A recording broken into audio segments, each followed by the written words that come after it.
There was this judge on the Supreme Court who said something about carbon dioxide going into the stratosphere. And the person who was bringing up the case actually said, well, no, it's not the stratosphere that we're worried about. It's actually in the troposphere. And he was like, stratosphere, troposphere, who cares? That's why I'm not a scientist. I think a lot of the fear of science is born out of ignorance about what it actually is.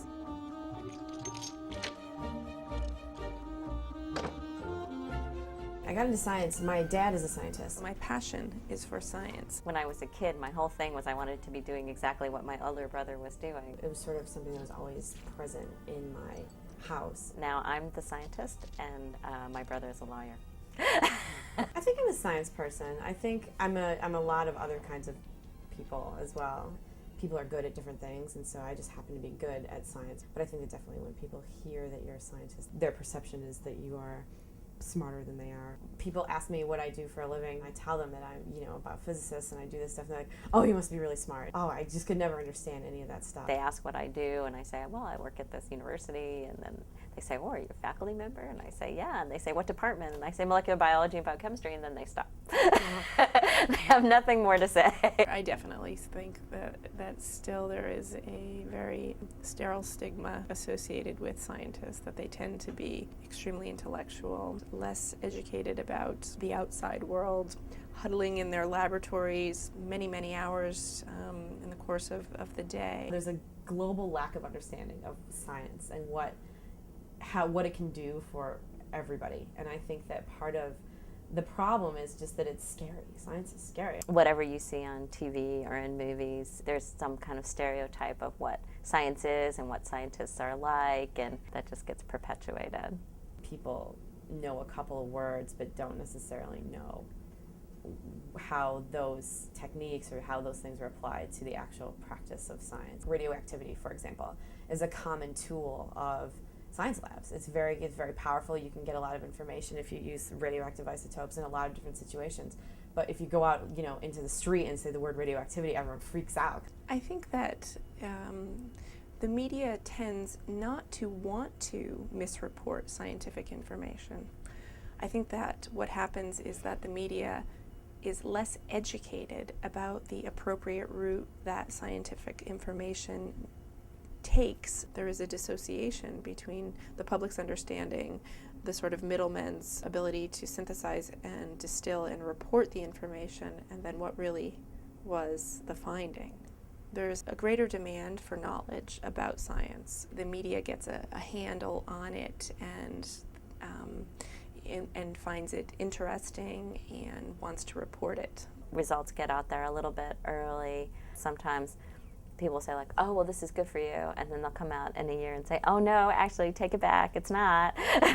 and then I think public perception becomes, well, these scientists don't know what the hell they're doing anymore. Mainstream public hears the slow progress and is desiring more and more demand placed upon scientists, quite possibly by the public. Could be a driving factor for sort of erroneous thought in the field of science. People do get carried away by wanting to know something, and they might not consider all of the ethical and public ramifications of what they're doing. The situation that we're in now is actually one that is more likely to lead to somebody sort of being a renegade, scientist than usual. The less educated scientific community probably is just not aware of what the scientific process is, how tedious carrying out research is, how involved it is, and how, within the scientific community, how conservative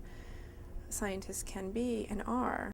The media tends to make it many times more sexy than it really is. Day-to-day lab work is really very tedious. How do you get an idea for an experiment, right? Some of the best ideas that I've had have come from looking at the literature or hearing somebody give a seminar, and they're talking about something that they've done, and you say like, wow, I wonder if I use that and tried to do it here, if that would work. So then we have the idea, and then we have to think about how we're going to do it. What's going to be the right approach? What are the controls? What are we really trying to address? So you have to sort of decide how you're going to answer the question, how you're going to approach the question. And then once you've done all of that, then you can actually physically start setting up an experiment. You have your sample, and then it has to be pure, and it has to be at the right concentration. You have to have the proper buffer, and it has to be the right pH. So every experiment we do 3 times, 4 times, sometimes even 5 times, so that you can be sure that what you have is what you think you have. You have to be able to put that into context in terms of what other people in other labs or what the field that you're working in has observed, and are your results consistent with what other people have found? Do they contradict that? If so, why? And that has to be sort of on a day-to-day, even can be hour-to-hour kind of basis, because it's an evolving process where we have to look at the data, we have to look at the experiment, we have to know how things are going in order to say, like, what's the next step. No one goes in there thinking they're going to discover the cure for cancer today. They think, well, today I'm going to find out a little bit or put a little bit more information together.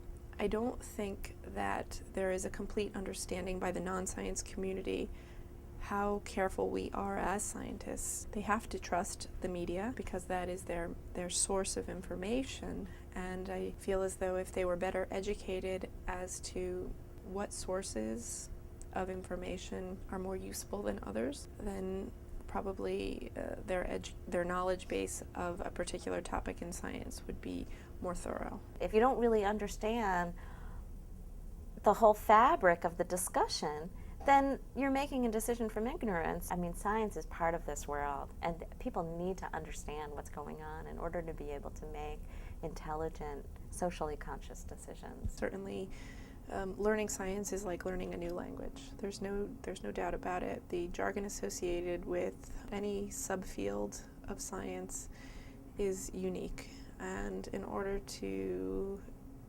be able to carry on conversation in the field of science, you have to understand the language. That is what the roadblock is for a lot of people, is that the language is so different that it's hard for people to sort of get into it. So I think maybe we just need to adjust the way we talk about science. I think that certainly there's the desire by the public to understand science better. I think that the media might positively influence mainstream public to desire and understand science better. It's just now that we have to make sure that the science is reported properly. The thing I'd like almost everybody knows, that science isn't scary. Ultra nerdy, Dangerous. untouchable. That's totally a media invention. You can understand it. And then we'll have a good conversation.